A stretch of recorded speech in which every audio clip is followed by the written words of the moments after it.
So you've decided you want to do a running race, but you're not quite sure what to do. This video is going to go through 10 races that I've found that you may want to dip your toes into.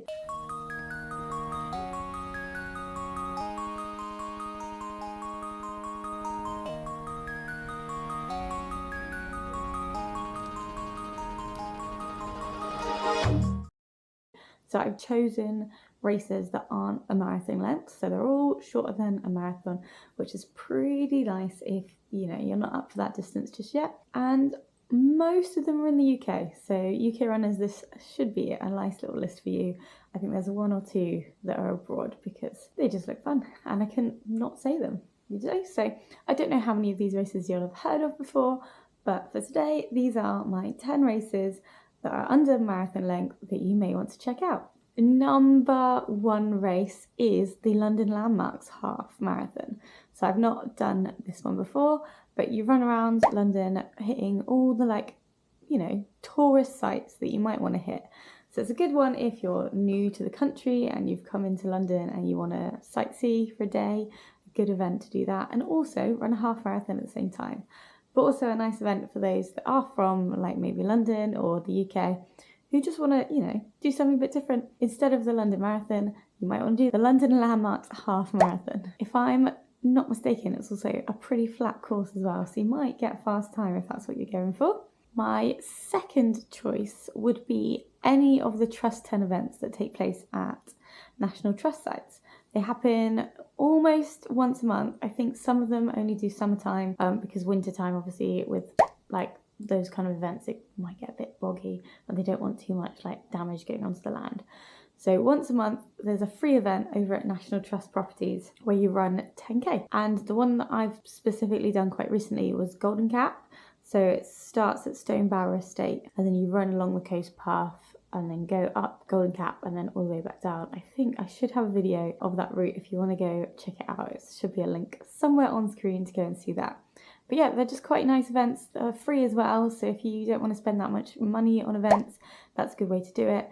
They don't time you though, so if you do want to be timed and you do want an official race, they're not it. They are self-timed, so you just click go on if you've got a GPS watch or if you're using an app, and then you just run the route. Most of the time they're marshalled at certain points, but if not, you're just following the signs around. And then once you get back, you can stop pause on your own timer, or if you're not fussed that much, it doesn't matter, you just go home basically, or you can stay and enjoy the National Trust property if it is new to you and you want to do that. So that's one if you're not into spending too much money and you just want to get a 10k done.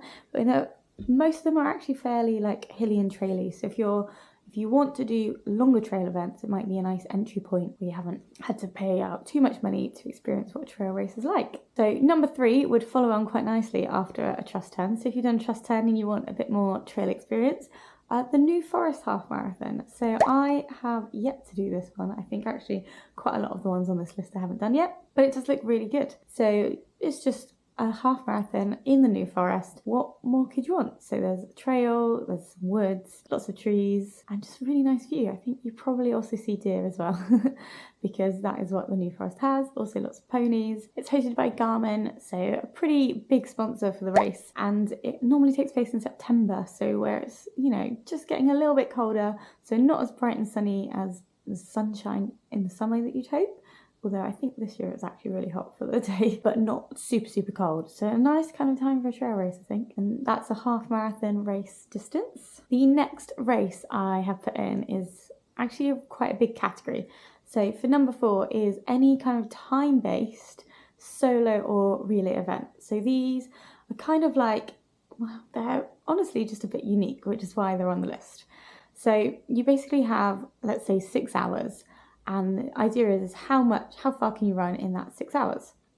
So quite a lot of them will have a loop that you do. So you see how many loops you can get in within that time. So it might be the standard is to do it on a track. So you've got 400 meters and you're seeing how many times you run around that track within, let's say 6 hours. There are longer events. I think there's 24-hour events, 12-hour events. I'm just going with 6 as the example. So that's a track one. You've also got kind of course-based ones. So you have maybe a 3-mile loop that you can do. Maybe it's out and back. So So you're always coming back to the same point, which is nice if it is your first kind of longer event, because then you can have your stuff at base camp, and then you're always coming back to, you know, get snacks, get water, get anything you need between going out the next time. Or you can also do them in teams. So maybe you've got a team of 4, so one of you will go out, do a lap, then the second person, then the third and the fourth, so you get a longer rest between it, but you're all still there doing the same event.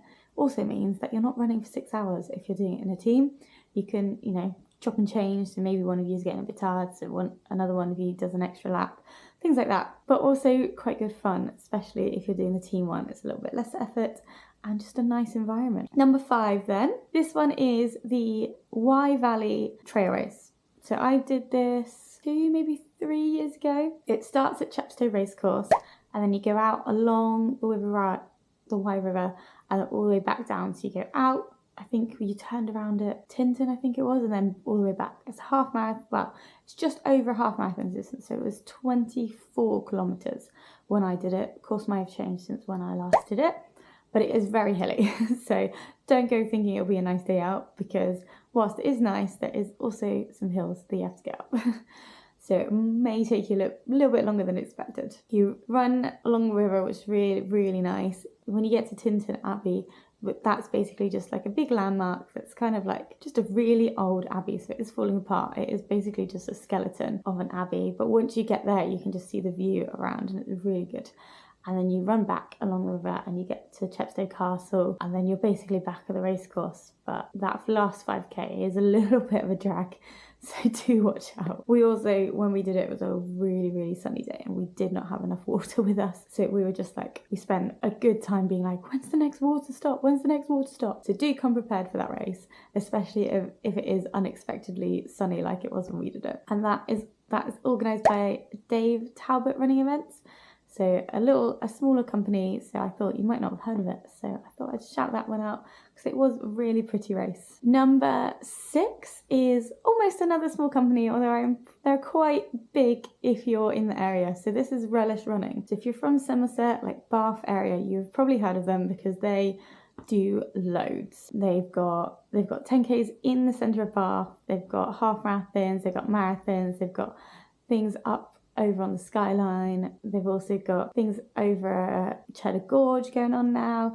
They used to have one at Killerton, although I'm not sure if they still do that one. So my recommendation here is the 2 Tunnels Half Marathon. So this is a little bit unique, I think, because effectively you run through 2 tunnels and in those tunnels it is pretty dark. One of them has music blasted through it, so every so often you hear like this violin playing, and it's from the tunnel. It literally just gets pumped into the tunnel.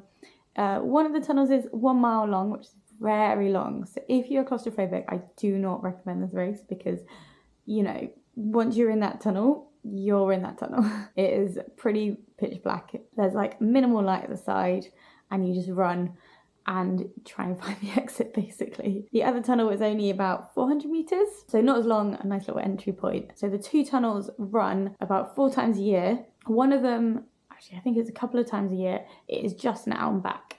So you're running 10k out, 10k back in, which means you go through the tunnels twice. That isn't really my preferred, because then you're only seeing like one part of Bath, and it's just that path. My preference would be either the hilly return route or the city return route, which is my recommendation, because this is effectively, if you've ever lived in Bath, it is the 2 tunnels cycle path that goes all the way around the city. So you're running through the tunnels along the river, and you're coming back round the other side. That would be my preference if you can get that event. I think it is the city return, and that is just such a lovely route. We've cycled it quite a few times when we lived in Bath. And it is pretty much, it's just a half marathon route going all the way around, and it's just, you get the city running past that and the weir, and then you also get a nice countryside on the other side of it. So that's my recommendation for number 6. Race number 7 then, we're going a little bit further afield, and we're going off to America, because that's the only place I could find this, and it is the Run Disney events. So it just looks a lot of fun. They've got a whole mix of different races, different events, different, you know, lengths of race, and you get to Disney and you run a race before, I think it's before the parks open, and you get all the characters along the race, and then you get your medal, and then you get to enjoy the park. So I think it's a good one if you've got kids and you want to get them involved a little bit.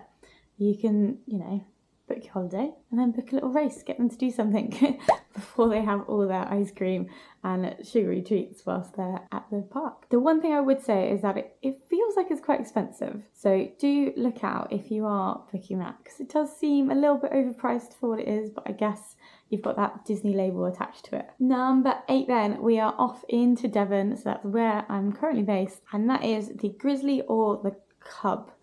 So this is either a 20-mile race or a 9-mile. So if you want the full Grizzly experience, you want to do the 20-mile race. And if you want just to dip your toes in, you want the 9-mile Cub race. And this is organised by Axe Valley Runners, and it is, pretty sure it's just one of the original obstacle course races. So it's really muddy and everyone says it's really fun. I think it's pretty much one of those races that you want to do at least once, and then you'll decide it's for you or it's not for you. I'm on the fence right now as to whether it's for me or not, but I think it's definitely one that I will probably at some point do at least once. 20 miles definitely seems quite far in those conditions though. So do take the 9-mile if you want to experience it. It's a race course around Seaton area in Devon, so it's by the sea, and just lots of field, lots of mud, and I'm pretty sure there's lots of trees to jump over as well. Trail shoes are a must for that race. Number 9, we're actually going all the way up to Scotland for this one. So on the border between Scotland and England, there is a race that's now being put on by a wild deer event. So I think it was by someone else before then. And it is the HJunes of War half marathon. You're running into Wrexham. It is a point-to-point race. So you put all your stuff here, you shuttle bus out to the start, and then you've got to run the half marathon back. They put it on so that you can run it, or you can also walk it. So if you don't want to do the full race, you can just, I think you start a little bit earlier and you can walk along the wall, and that's what you do. You walk along HJunes Wall. There's a trail race again, so you are kind of in the wilderness, but not really, because I'm sure lots of people walk HJunes Wall, and it should just be a really good experience. So I don't know if it's one, if you're not in the area that you want to do every year, but it does sound like something that you want to do again at least once, just to experience it and be like, I've walked along HJunes Wall. And then number 10, this is one if you've not done it before. So this is Parkrun, a 5k every Saturday. I usually do it every Saturday. It's a free event, so it's a good one if you're training, just started running and you want to do something, but you don't necessarily know what race to do, is to just try and see where your local parkrun is. They're not set as races, because you're only it's supposed to be a fun social event. So they do time it, but they don't really count towards your actual records. They are a parkrun record, because every parkrun is a slightly different length. So whilst you can kind of compare against different parkruns, they're all different. So you might have one near you that's hilly, you might have one near you that's flat, you might have one that's on road, you might have one on trail. There's so many factors that go into each different parkrun. And I'm sure once you get into that world, you'll find the one near you that you like the best and that suits your kind of Saturday morning routine. So they are my top 10 races that aren't a marathon length that you may want to consider.